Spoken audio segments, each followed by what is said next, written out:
Well, welcome to another season of BMWJHL here on GameTime TV. Finally having a chance to catch up with the captain of the provincial champion and regular season champion, Silvertips, Amelia Martin. Thank you for joining me, Amelia. I'm happy to be here. How was your summer? I mean, obviously, a lot of championship celebrations took place. I'm assuming the week, the week, the weeks or so after the season. But generally speaking, how was your off season? I had a good off season. Busy. I worked the entire off season. I was working at a daycare with preschoolers, so it's exhausting but a lot of fun. Spent some time in the gym, and I'm just excited to get back to hockey. When you reflect on joining the MWJHL, now this goes a ways back. Now entering your fourth or fifth playing season, what stands out to you? Oh, I feel like our team has come a long way from the beginning. I don't know if you remember any part of that first season, but I do. um, that very first season I played, our team struggled a little bit, or a lot of it. We only won, I believe, 2 out of 30 games. So we've come a long way, and I think our team has just gotten stronger, not just in terms of on the ice, but also in the dressing room. Can you speak to sort of where that moment was of this team sort of turning the corner? Because I would probably suggest to you that your sort of older players and then that overage group, including yourself, that you guys have now, is kind of largely responsible for that culture shift, if you want to refer to it like that. What was sort of that moment of change, if you will? Um, I don't know if it was a specific moment, but I think having the year when we didn't get the chance to play because of COVID, and the coming back the next year, uh, we had a lot of new players, and we kind of had to rebuild from the beginning.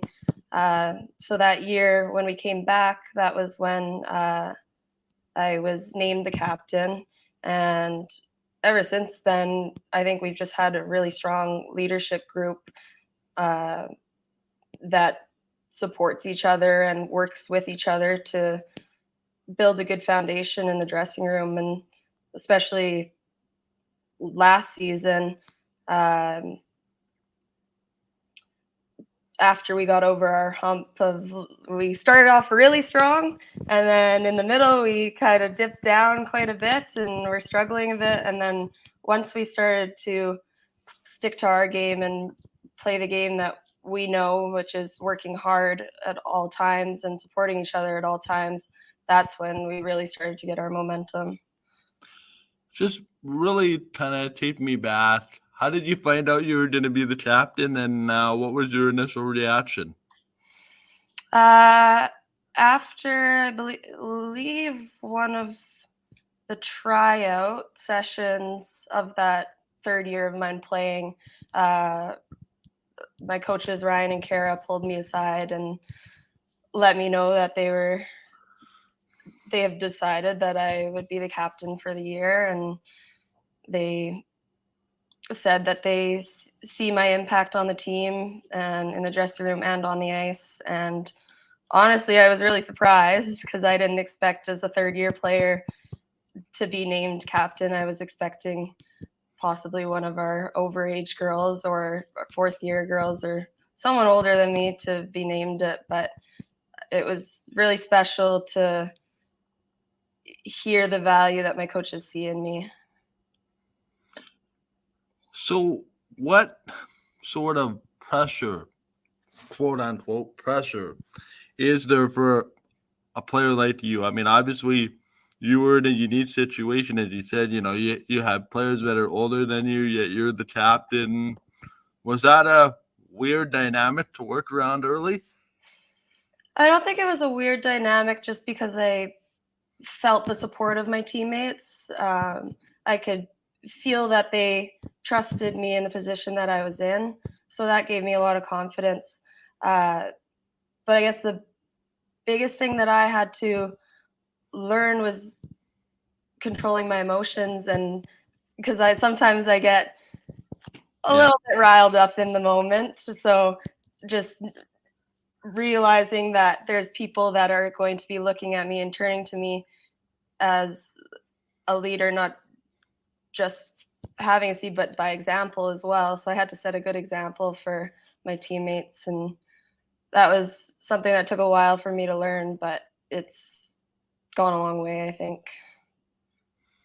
Was there a moment for you, Amelia, like captaincy aside, where the game and the lead, like on the ice, slowed down for you?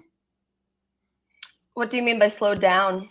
Like people say, in the first year it's kind of fast. I'm having trouble keeping up. That kind of thing. Was there a moment because you've won a lot of awards recently as a result of your play, and I'm just wondering, was there a moment where the lead kind of slowed down for you, and you're like, "Aha, I can play here. I can be successful. I can play the game my way." Yeah, I think after that season where we had off for COVID, coming back, and I honestly think it was when I found out my D partner for that year, and going forward since then has been Sophia Reamer, just who has been awesome support for me on and off the ice. And I think we just have such a special connection when we play together. We know where each other's going to be at all times. I know that if I step up, she's going to be covering my back, and vice versa. So I think once we got comfortable with each other, that's where I really started to feel my confidence. Tell me about last year. I mean, you and I have had multiple discussions. It was a sort of running joke by the end of the year, that mid-season stretch where seemingly nothing would go right for you guys, and you'd lose a game with a minute left. You'd have a lead after two periods, and somehow got away from you. It really got to the point where on the broadcast I was gonna figure out, okay, how are these guys gonna lose today?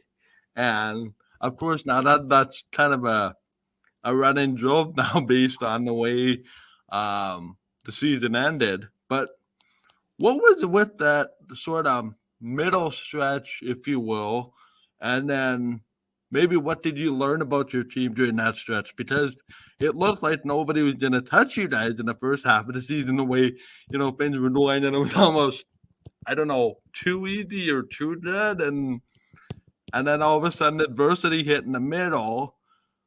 What did you guys sort of learn about yourselves? Because I would suggest that middle stretch kind of laid the groundwork for what came later on in the season. Yeah, I think we wouldn't have been so successful later in the season if it hadn't been for that middle stretch, because I do feel like we needed to experience that adversity in order to come closer together as a team. And I think the biggest thing that we as a team learned from that experience, especially considering it was often one goal decisions or last minute of the game, we would lose it. And because of that, I think we learned that we don't give up. Yes, we lost however many games, but we kept coming back to the rink. We kept coming in with a positive attitude, and we just kept pushing through, and eventually it all started to work out for us. But it had it not been for that stretch, yeah, I don't think we would have been as successful. Now, I've been around the game a while, the FWJHL broadcasting, different leads, and I've seen stretches like that rip teams apart, as in um, teams lose trust in one another, finger pointing, you need to be better. No, you need to be better, that kind of thing. But one thing with you guys is I didn't see any of that. Now, there might have been some of that behind closed doors, and we just may not have seen it. But you guys may have been the most positive team within that 7, 8, or 9 game stretch. What sort of precipitated that? Because it's usually, like I said, those sort of streets are the undoing of certain teams. How were you able to keep that sort of on the train tracks, if you will? Well, I think just the foundation that we had been working on from the beginning of the year to build such a strong dressing room, in the sense that we all were confident in each other's abilities. We had seen what each other can do, especially in that first, I guess, probably 10 games of the season where we were winning a lot more than losing. Yeah, it was 7, 1-1. Yeah. So that first initial stretch, like once we started to lose, like we all knew that we had it in us. There was no finger pointing, there was no blaming going around, at least that I saw. And we knew that we've done it before, we can get back there. We just got to keep pushing through and keep trusting each other and stick to the game that we know how to play. Was there a moment where it clicked again?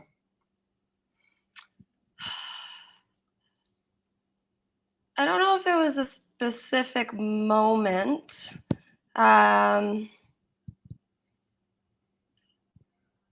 think it was more of a build-up of having those losses, and eventually we just said we're not going to do this anymore. We're going to get out there and we're going to get this done and play till the last minute, play till the buzzer goes, and work hard and support each other.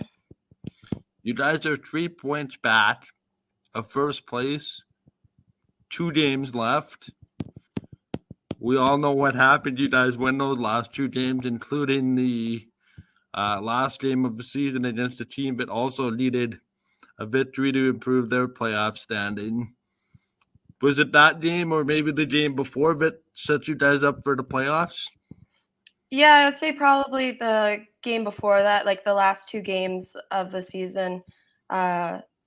We knew what was at stake. We knew that we were in a tight race with these other teams, and it made us want it that much more. And we knew that if we got out there and we were successful in those 2 games, that we would be at the top of the league. And we just went out there, and I truly think that those 2 games we really kept pushing and played strong, and we didn't dwell on our mistakes. Like when we got scored against, we just said, okay, we know what we need to do, so let's get out there and do it. So you guys had a little bit of difficulty in the first round, I would say, early on. Maybe a byproduct of the bye. You guys win that series, you move on to the final against the Owls.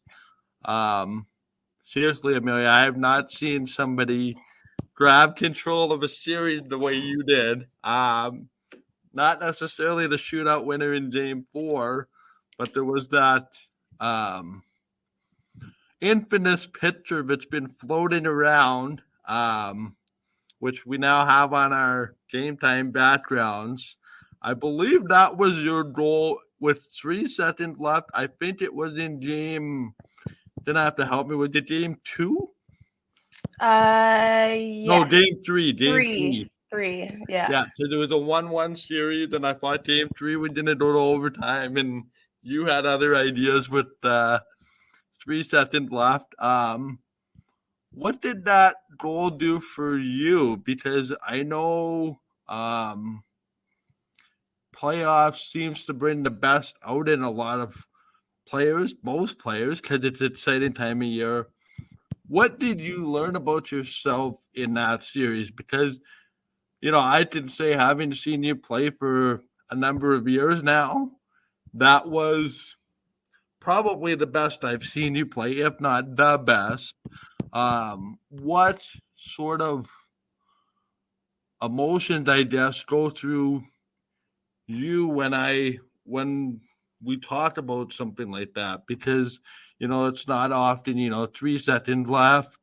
The game's probably going to overtime. You try that shot to the net, it goes in. And then the adrenaline rush that follows.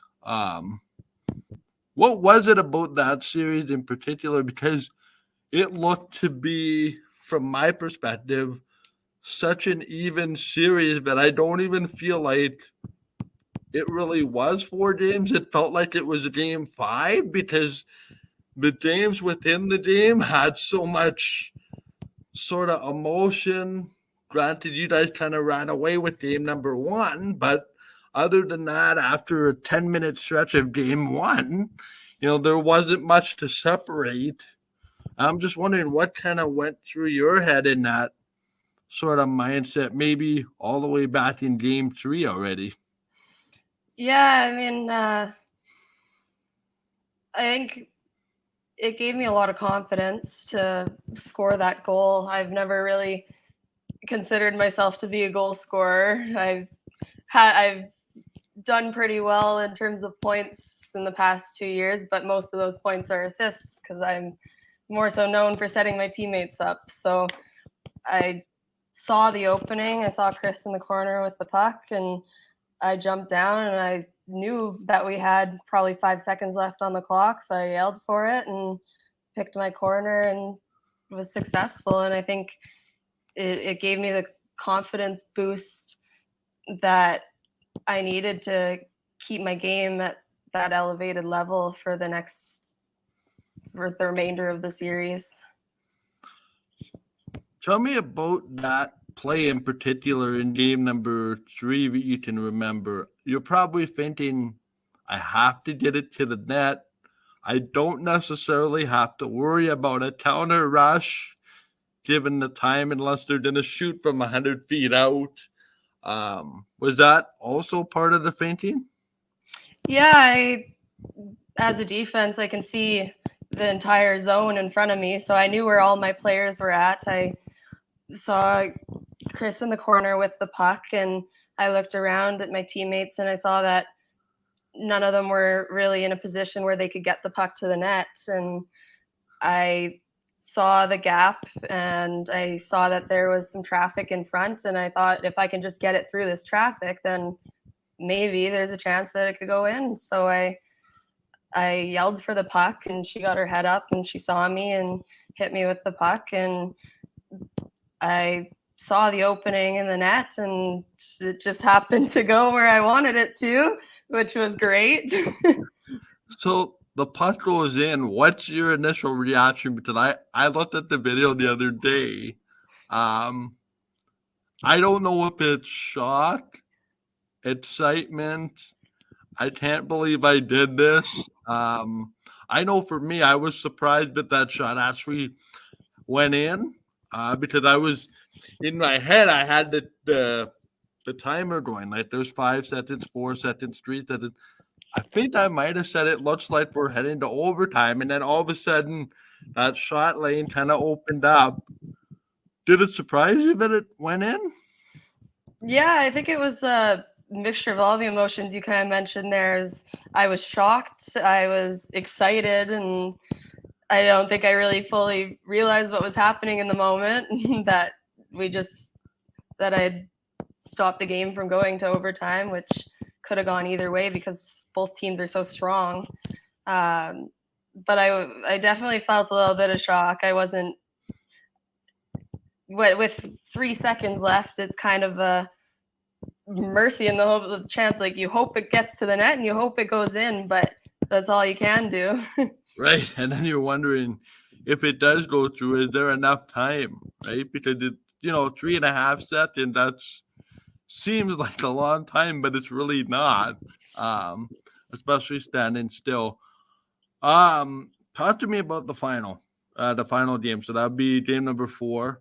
We'll get to your team this year, and then I'll let you go. But tell me about game 4, the 1-1 game. I can't remember who scored first, but it was a tight game all the way through overtime, 3-on-3 for 10 minutes. Courtney, and I think it was Shayna. I want to say, yeah, Shayna. Um, Going toe to toe in the 3-on-3 overtime. Personal opinion, now that it's after the fact, I did not think we were going to get through 10 minutes of overtime based on the firepower on both sides. I still am surprised that we got to a shootout, but maybe we shouldn't be based on the two goaltenders involved. What do you remember about that game before we get to the shootout? Yeah, so I went into that game telling myself I do not want a game 5. That was my one thought going through my brain when I was entering the ice, was that I do not want this to go to game 5, because anything can happen when it goes to game 5. I want to end this tonight and end this here. I don't remember much of the regular time play because I was just so focused on my role and getting the job done. But overtime, it was crazy. Like, there was so much back and forth, and I'm not going to sit here and say that we had the best performance in that overtime. I will say that we gave up some opportunities, and Courtney came up huge for us in that overtime. Including a breakaway about 3.5 minutes in, if I remember correctly. Yeah. So we definitely gave up some opportunities in overtime, and we definitely had some of our own opportunities in overtime. And on the other side, Shayna played exceptional as well for the Owls. And I wasn't sure which way it was going to go. I didn't think it was going to go all the way to a shootout either, just because of how much action there was going back and forth. But well, the good news is that I don't want to break news here, but I kind of have to. Playoff shootouts are not going to happen anymore. Good news, we'll be playing first overtime of 10 minutes. If nobody scores it in a flood the ace, and it's going to be 20 until somebody decides to end it. So that's a new change. I personally couldn't stand 2 of the last 4 championships ending in a shootout. I don't think that's the right way to decide a game, but especially a championship game.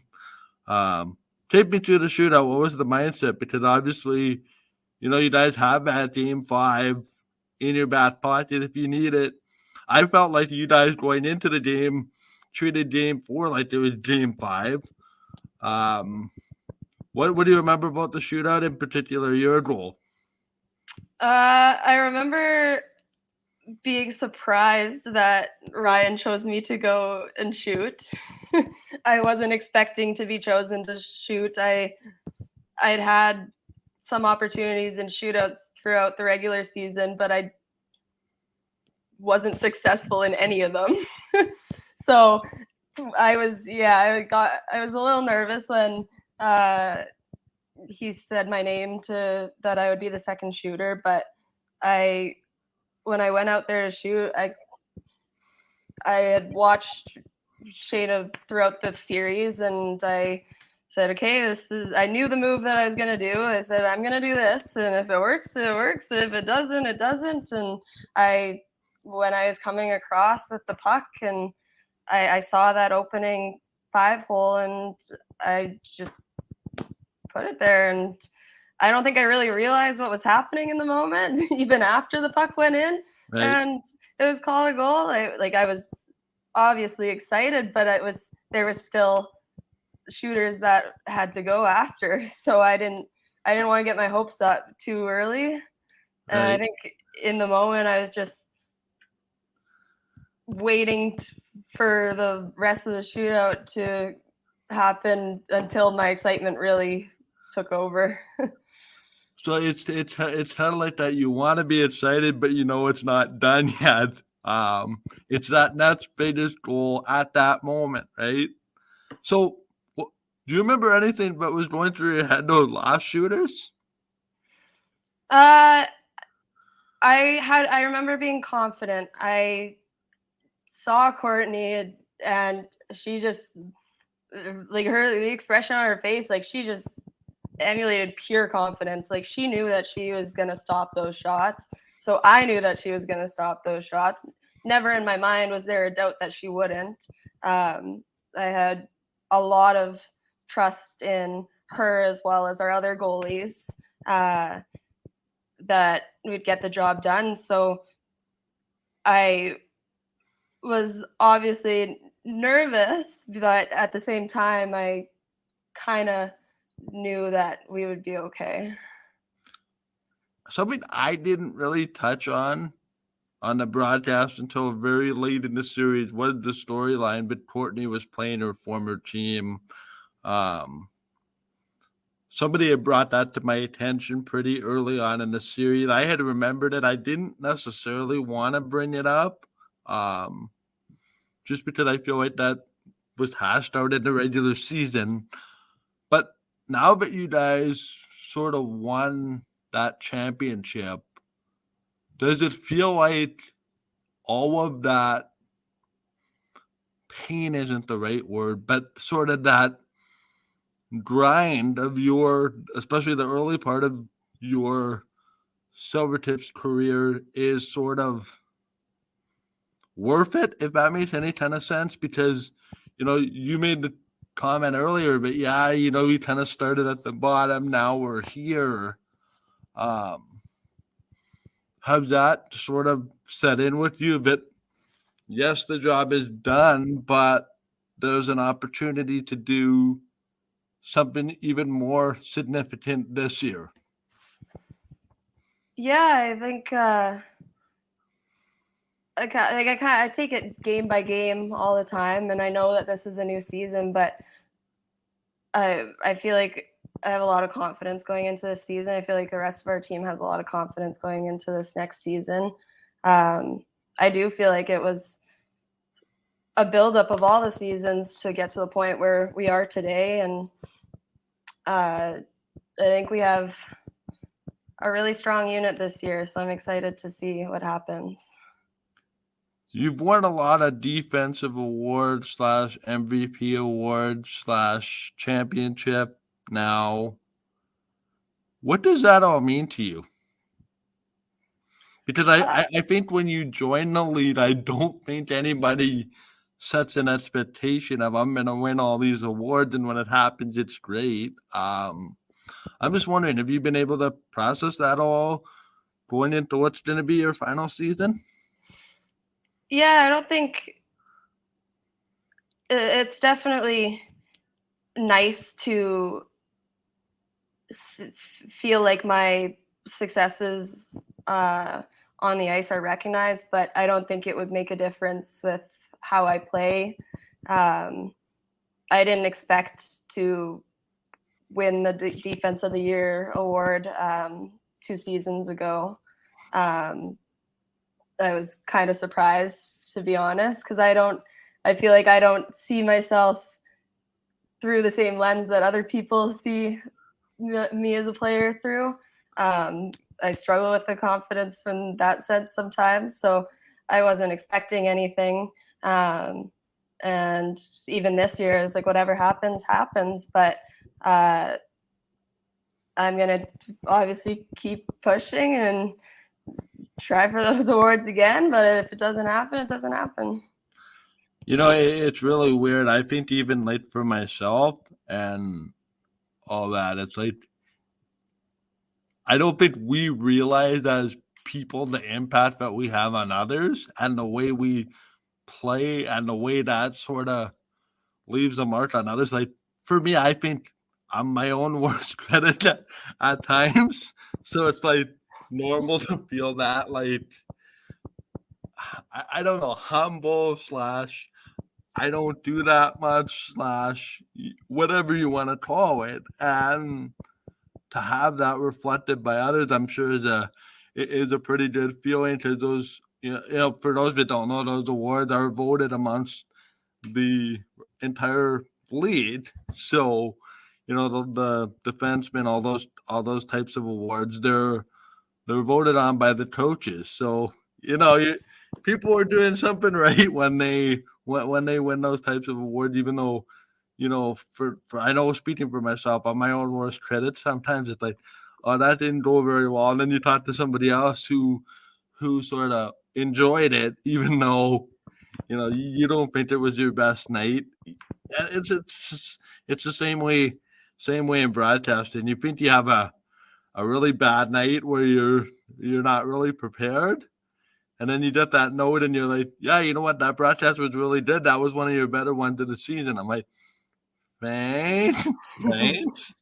But yeah, so I can totally sympathize with how you're feeling in that regard of like sort of undervaluing or undervaluing yourself, because I think people in general as a nature thing are like their own worst critic. So tell me about this season. You guys have had a couple practices. You're going to open up in a few minutes. Presumably, this will stretch into the first intermission, so you would have played one period when when this part is playing. But you open up against sort of where things ended. Can ask me if that's by design or whether you get a straight answer from me is a different question. Nonetheless, you start where things ended. They probably have a chip on their shoulder um, from losing to you guys last year. What are you expecting from your team? I know you have 3 new players, which, to be honest, is unheard of in a league that has a lot of transition, which is why I feel like you guys have a chance to do something special again this year. Um, Tell me about your team this year, and I know you practiced at least once, and you have another one uh, prior to the game. What was so? Tell me about your team. I know you're one practice in, and you probably know about 19 or 18 of them already. Um, Tell me about your team. Yeah, so our first practice, uh, considering it was a first practice, I was really pleasantly surprised with the way that we practiced. We were all working really hard. We were all holding each other accountable. And I think the addition of our 3 new forwards is going to be very helpful to us this year. They are strong players, and from what I've gotten to know about them, they seem like really incredible people that will help the dynamics in the dressing room. So I'm optimistic about this season. I'm excited to get started and start playing games and see what happens. We have the same defense core. We didn't have any turnovers, so That's got to be really exciting. it's great. Yeah, to not it's a challenge to have to learn to play with new people. So having our defense pairings be the same and having already gotten to know how each other play, it's going to be a huge advantage, I think, for us, especially early on in the season. And yeah, like I said, these 3 forwards that have stepped into our team, I think they're really good additions to our team. And I think we're going to be a fast team this year. I think we're going to be the hardest working team, like we always strive to be. Mhm. And I truly think that we're going to be the strongest in the dressing room and have the strongest connection and be supportive of each other and enjoy the game. I want to ask you about one quirk about your team, and that is you guys lost a goalie in Courtney, but the second goalie that's on your team this year was the third goalie last year who got into a lot of games in a bit of a unique setup. How much does that help your goaltending scenario? I think it's a huge help that she already has had the chance to experience this league and experience the pace of a game, like in a game setting, uh, and she saw success in those games that she played in for us. And we're confident in our goaltenders this year, and we're confident, and I'm confident in every single person on our team. Every single person brings something of value, and especially having that third goaltender last year is going to really help, I think, with her confidence going into this year because she already knows what to expect. So if the system ain't broke with 3 goalies, try it again. You guys have a third goalie, Krista Thornton. What has she brought? I know it's only been one practice. You guys seem to have this. Even though you're a third goalie, you're still considered part of the main roster. Because people think, that third goalie is kind of on an island to themselves at times. How much did that having 3 goalies last year help you guys? Yeah, so to respond to the first part of the question, we have only had, at the time of this interview, we have only had one practice, and unfortunately she wasn't able to attend that practice. So I'm excited to meet her at our next practice here and get to know her. And I think everybody on our team doesn't consider a third goalie as any lesser than our other 2 goalies. We all are a team and we act like a team, and I'm hoping that at some point in the season she'll get the same opportunity as Katrina had last year to be able to step up for us for a few games. But I'm excited to get to know her and have that opportunity to play with 3 goalies again. I think it's a really big advantage, especially going into, not that I will be here for seasons to come, but I think it's not just an advantage for our current season, but also for the future. A couple more for you. Polar Ice are back in the lead. You guys will welcome them back to the lead, playing their first game on Sunday afternoon. I guess tomorrow afternoon. By the time this is playing, you were in the lead when the Polar Ice were part of the lead. They lost the 2020 championship in 3 games to the Western Predators. Are you excited that their back brings the lead to 7 teams? And what's it going to be like to welcome them back? Well, as the champs. I think it's really exciting. It's great to see that our league has once again expanded to the point where we are able to add a 7th team. I think it's incredible to see just how many rookies there were trying out this year, which is I think the most I've seen since I've started playing in this league. So it's awesome that people want to join our league. And I think it's going to be a lot of fun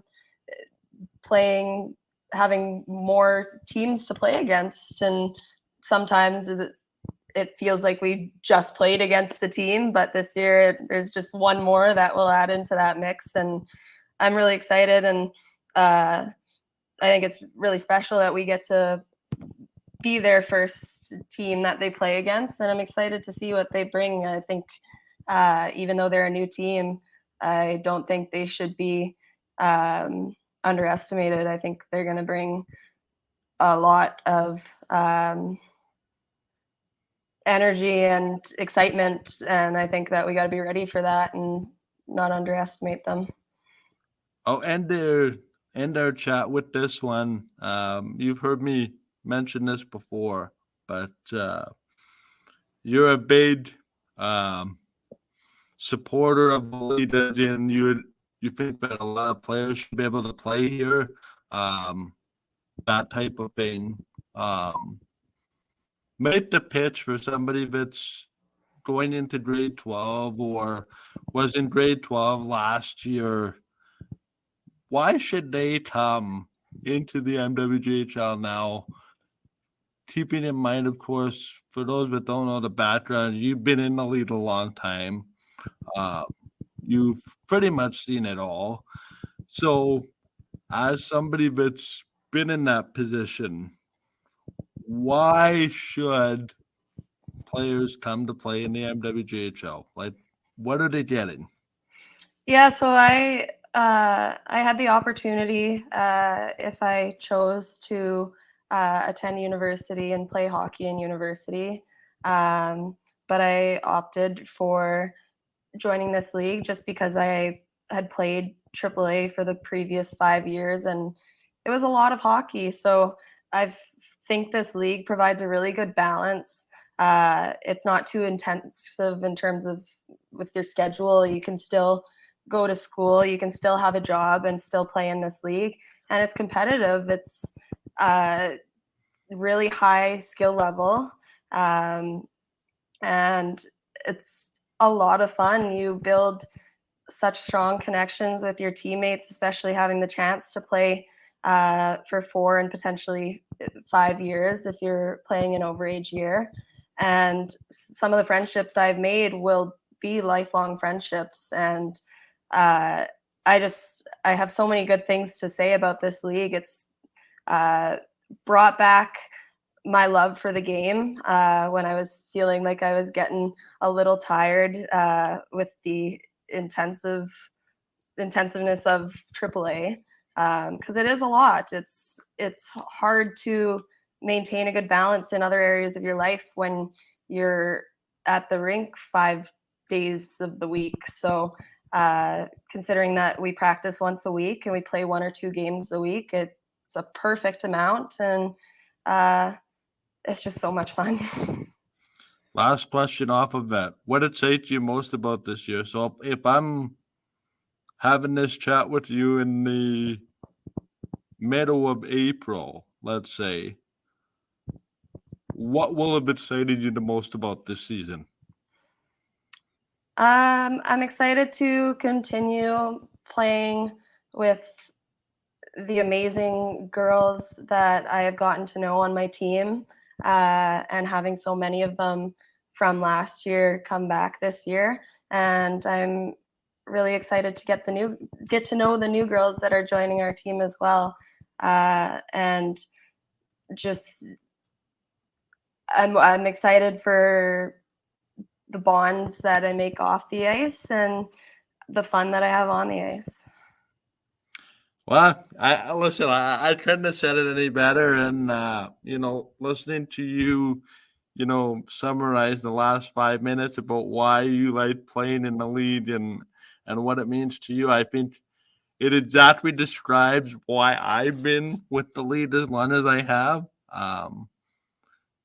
Just kind of sitting here and listening to you reflect for the last almost 43 minutes on what was a pretty good year for you guys.